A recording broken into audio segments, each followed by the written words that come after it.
the comics, the LBMA, the Bank of England, it's one inventory. And it serves three masters. And the fun begins when they all want it back.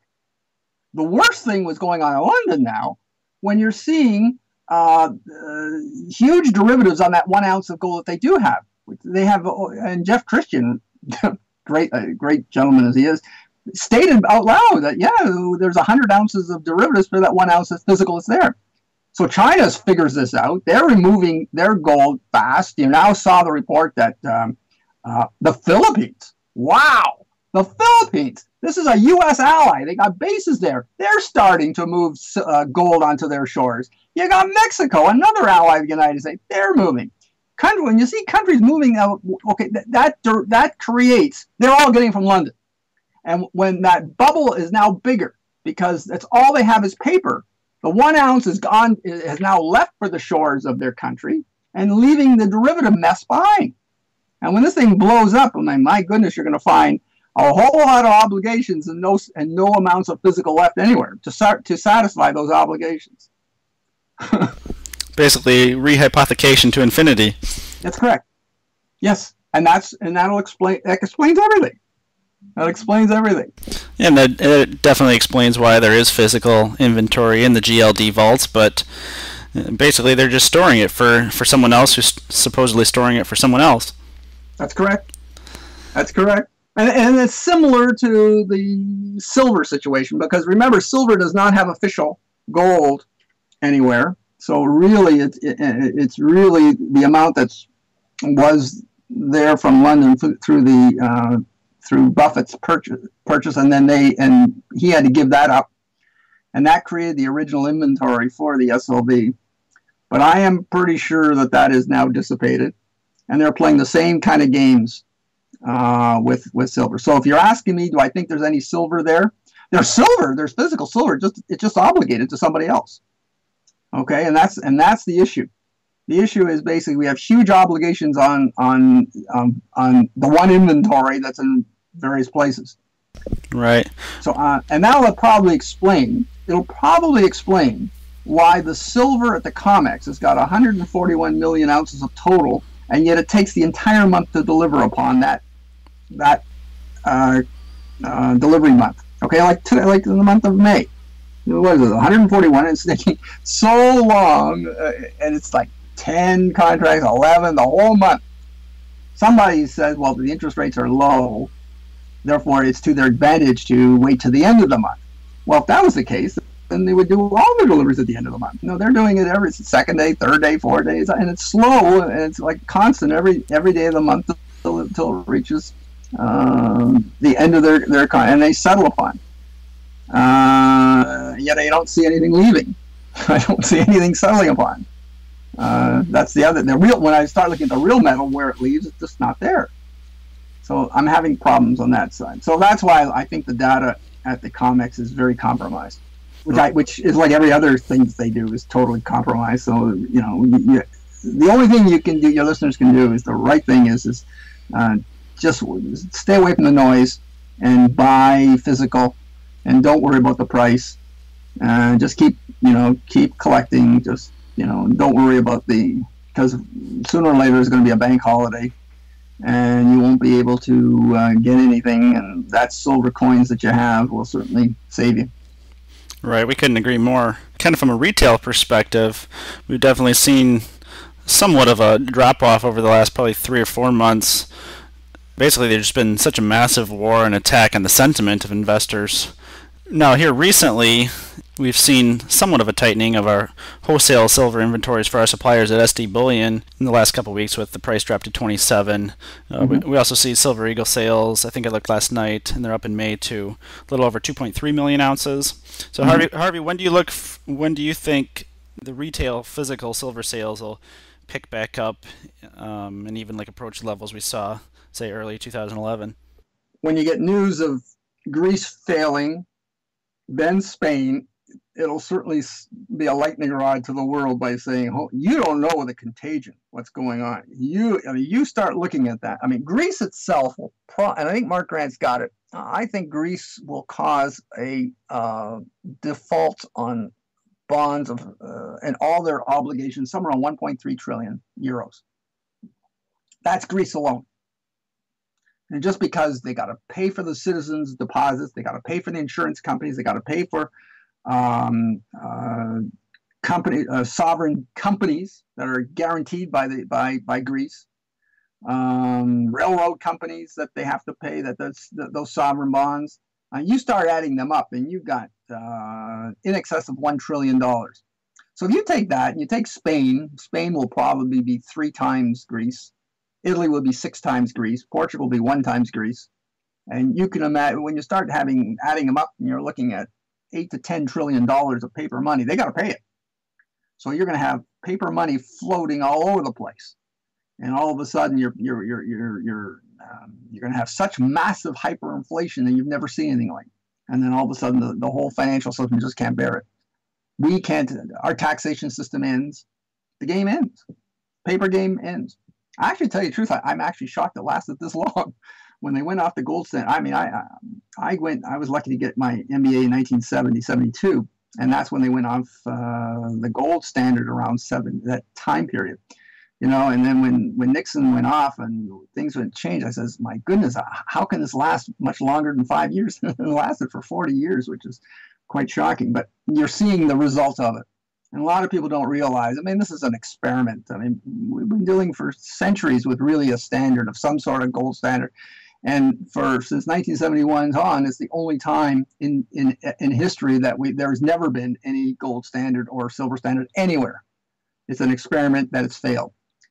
But the damage that it's going to occur will be so great because of the trillions of paper derivatives that has been created and have to be paid. It just floods the system with paper.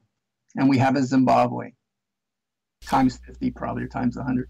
Yeah, and I think you'd agree that gold and silver are financial insurance or protection from that type of event. And as with any form of insurance, it needs to be purchased prior to the event. Insurance doesn't do any good if you try to apply for it after the accident.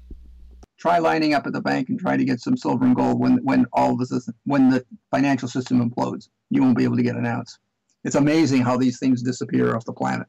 It's the only insurance. I can't think of anything else. You can get real estate, but then you got real estate is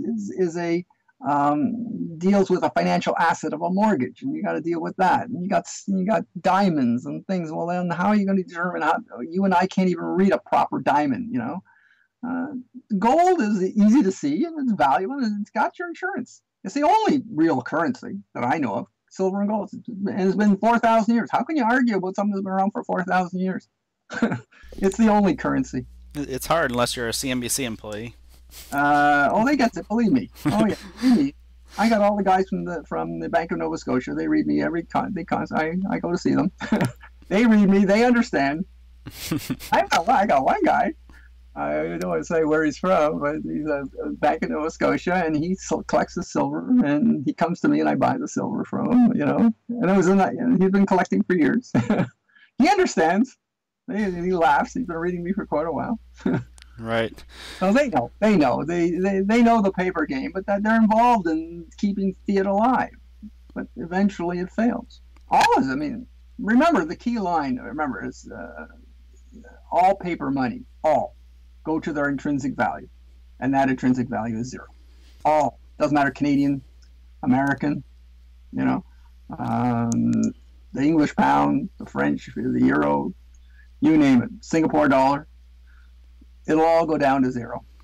Right. Unfortunately, it appears to be that we're kind of rapidly approaching that point here. That's our job. Our job is to alert people, poor citizens, so they understand and not listen to the boob tube, and to buy Facebook and all this garbage and stuff. They have to protect themselves, and that's the whole. And it's what you called correctly. It's an insurance. It's an insurance against what we call the tail end or the black swan, which is what the JP Morgan is. I don't know if your listeners will really understand. What JP Morgan was trying to do was to hedge against a black swan event. Nothing wrong with that, but they got greedy and started going the other way. and the other way went against them and against them to such a degree that's how they lost such big times. And that's probably why they had to unload some of they had to go on the other side of the interest rate swaps. And that is why they're being blown out. Now, I don't know for sure, but I do know that's how they lost on the IG9s, is that they hedged against another hedge.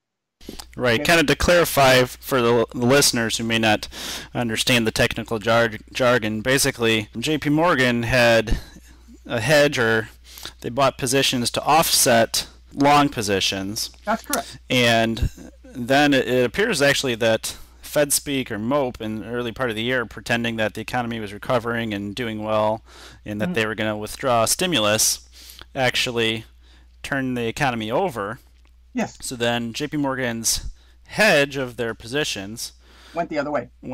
So then they needed to hedge their hedge. That's right. And it blew out of proportion. And they had to keep delta hedging, which means because the losses were getting, so they had to buy more of the stuff to offset, and it just kept getting worse and worse and worse, and just blew out of control.